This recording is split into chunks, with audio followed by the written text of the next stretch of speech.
Muy buenos días. El día de hoy estamos celebrando la fiesta de la exaltación de la cruz. Y antes de que me empiecen a escribir muchos comentarios, esta fiesta se puede mover de fecha y depende mucho del país, incluso en donde vives, si se celebra en septiembre o se celebra en mayo. Estoy muy seguro que en muchos países de los que ven estos videos, la fiesta es en mayo. Pero aquí donde estoy, la fiesta de la exaltación de la cruz es el día de hoy. Por eso las lecturas las voy a tomar de la fiesta del día que corresponde aquí, en el lugar en donde estoy.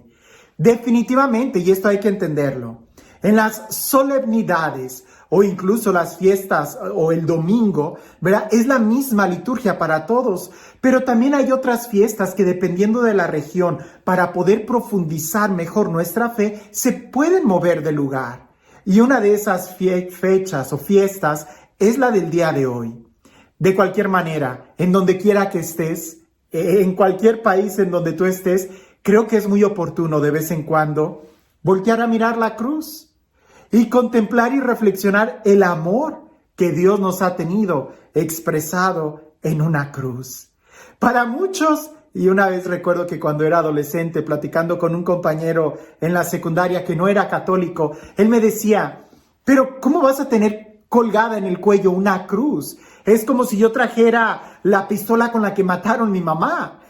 Él decía, en tal caso que su mamá hubiera muerto en un balazo, él decía, ¿cómo vas a tener un instrumento de tortura en donde hayan matado ahí a un ser querido?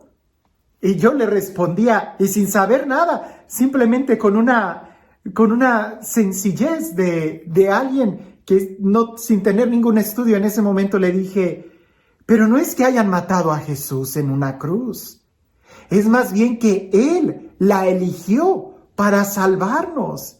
Y ahora la cruz es un instrumento para nosotros de amor que nos recuerda cuánto nos ha amado Él y que nos invita a amar de la misma manera. No, si tratamos de ver la cruz desde la óptica de que ¡ay, mataron a Jesús! ¿Cómo vas a...? Pues claro que te quedas con una sensación muy amarga. Pero si lo contemplas desde la cruz, desde el corazón de Jesús, te darás cuenta que es Él, el que eligió por su amor acercarse a nosotros hasta ese grado.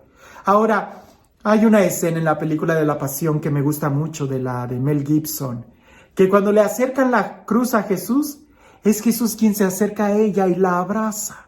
Claro, es una película, pero seguramente así es. Es Dios quien abrazó nuestra humanidad y Él abraza absolutamente todo lo nuestro, incluso la miseria más fea que la llevó hasta la cruz. Es elección de Dios y Él es el único quien puede hacer que un instrumento de tortura se convierta en un signo de amor. Lo que antes era un signo de difamación, de humillación, ahora el cargar la cruz es un signo de ser discípulo de Jesús, como Él mismo nos ha invitado, y es un signo de amor. Pero escuchemos el Evangelio el día de hoy, que es un Evangelio muy profundo. Siempre le he dicho, el Evangelio de San Juan a mí me gusta mucho leerlo y meditarlo, pero qué difícil a veces es explicarlo, porque es más que algo de la inteligencia. Parece que estas razones son más del corazón. Dice así: en aquel tiempo, Jesús dijo a Nicodemo, nadie ha subido al cielo, sino el Hijo del Hombre, que bajó del cielo y está en el cielo. Así como Moisés levantó la serpiente en el desierto, así tiene que ser levantado el Hijo del Hombre, para que todo el que crea en Él tenga vida eterna. Porque tanto amó Dios al mundo que le entregó a su Hijo único, para que todo el que crea en Él no perezca, sino que tenga vida eterna.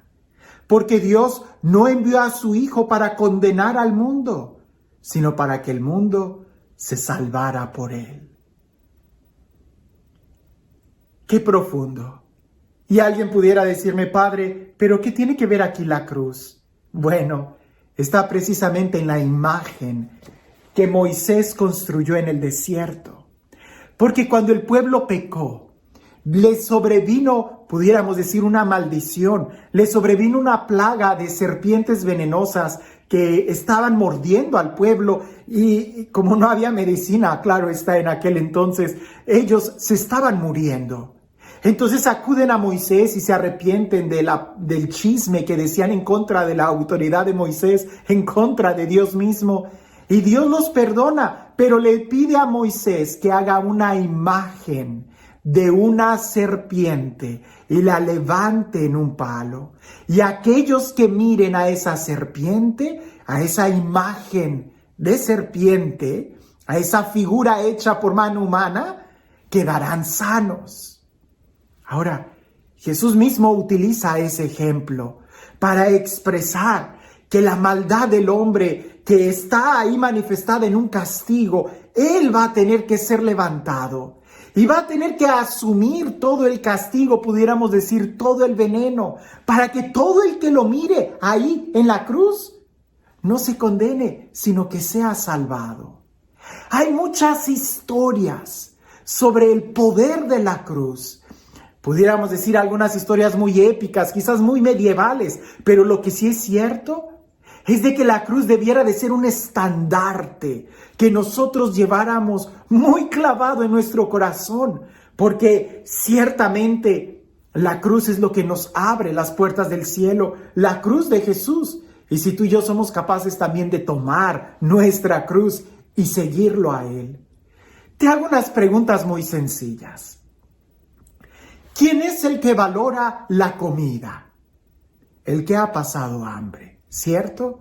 El que ha pasado hambre jamás va a despreciar un plato de comida o jamás le va a hacer fuchi a un plato de lentejas, porque él sabe el valor que tiene la comida, porque él ha pasado hambre. ¿Quién es el que valora el trabajo? Aquel que lo ha perdido, como por ahí dice, nadie sabe lo que tienes hasta que lo pierdes. Aquel que ha sufrido para conseguir un trabajo, lo valora mucho. Lo mismo pudiéramos decir, ¿quién es el que valora el dinero? Aquel que lo ha trabajado.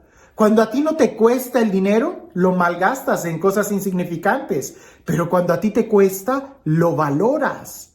¿Quién valora los estudios? Aquel que se ha esforzado en la escuela. ¿Quién es el que valora una casa? Aquel que la construyó y le costó cada ladrillo. ¿Quién es el que valora la paz? Aquel que ha pasado por la guerra para construir la paz. ¿Quién es el que valora la meta? Aquel que se ha esforzado en la competencia y ha logrado llegar ahí. ¿Quién es el que valora el premio? Aquel que pudiéramos decir se ha esforzado. ¿A qué voy con todo esto? Que ¿quién es el que valora la felicidad? Aquel que ha sufrido. ¿Quién es el que valora la alegría? Aquel que ha llorado. ¿Quién es aquel que puede alcanzar la vida eterna? Aquel que ha sido crucificado. Si bien es cierto, Jesús al morir en la cruz nos abrió las puertas del cielo porque antes era imposible que pudiéramos ni siquiera imaginar entrar al cielo. No se podía. Jesús ha abierto las puertas para que podamos entrar al cielo, pero nuestro vehículo para llegar a las puertas del cielo es precisamente tomar nuestra cruz, esforzarnos, pelear, tratar de llegar ahí, porque vivimos en una cultura tan cómoda. Vivimos en una cultura que nos invita a la ley del menor esfuerzo, ¿no? En microondas que cada vez son más rápidos, teléfonos inteligentes que ni siquiera nos ahorran el esfuerzo de memorizar números. Y ahora ya con el GPS ni siquiera tenemos que memorizar las calles. Cada vez todo se va haciendo más fácil. Pero entrar al cielo no puede hacerse fácil. Tenemos que tomar la cruz. Porque la única forma de disfrutar la alegría, la vida, la dicha, la plenitud, es esforzarnos por ella. Y celebrar la exaltación de la Santa Cruz es celebrar que nosotros miramos el cielo y no le tenemos miedo al sufrimiento. Lo digo otra vez porque me gusta mucho esta frase. El cristiano no busca sufrir. Por supuesto que no, eso son los masoquistas. Pero si se trata de alcanzar el cielo, si se trata de luchar por un ideal, el cristiano no le tiene miedo al sufrimiento, lo enfrenta, porque sabe que no hay resurrección sin crucifixión. Y si tú quieres valorar la vida eterna, si tú quieres disfrutar la vida eterna, tienes que esforzarte. Que Jesús nos ha enseñado que sí se puede si en el corazón está encendido el amor que Dios nos tiene. Que la cruz sea el signo del amor. Y este Dios, el Dios lleno de amor, de vida, de paz, de plenitud, el Dios que nos ha amado tanto, que nos ha dado a su Hijo único, para que creamos en Él y tengamos vida eterna, que sea Él quien el día de hoy nos bendiga. En el nombre del Padre, del Hijo y del Espíritu Santo. Cuentan por ahí que había unos amigos muy devotos, muy santos, que entre ellos estaban platicando y se preguntaban uno al otro, ¿cuál es el día más feliz de tu vida? Y había uno que decía indudablemente el día que fui bautizado. Otro decía el día en que recibí mi primera comunión. Otro decía cuando fui confirmado, cuando tuve mi encuentro con Dios. Otro decía cuando recibí el don sacerdotal. Otro decía yo cuando celebré mi primer misa. Ese fue el mejor regalo de mi vida. Y al final, en un silencio, alguien le preguntó a quién faltaba. ¿Y para ti? ¿Cuál es el mejor día de tu vida? Y aquel hombre contestó, el mejor día de mi vida será cuando yo sea capaz de darlo todo por Él. Cuando yo también sea capaz de compartir la cruz con Él. Ese sería nuestro mejor día. Cuando podamos tomar nuestra cruz y seguirlo y amarlo a Él como Él nos ha amado. Que tengas un excelente día.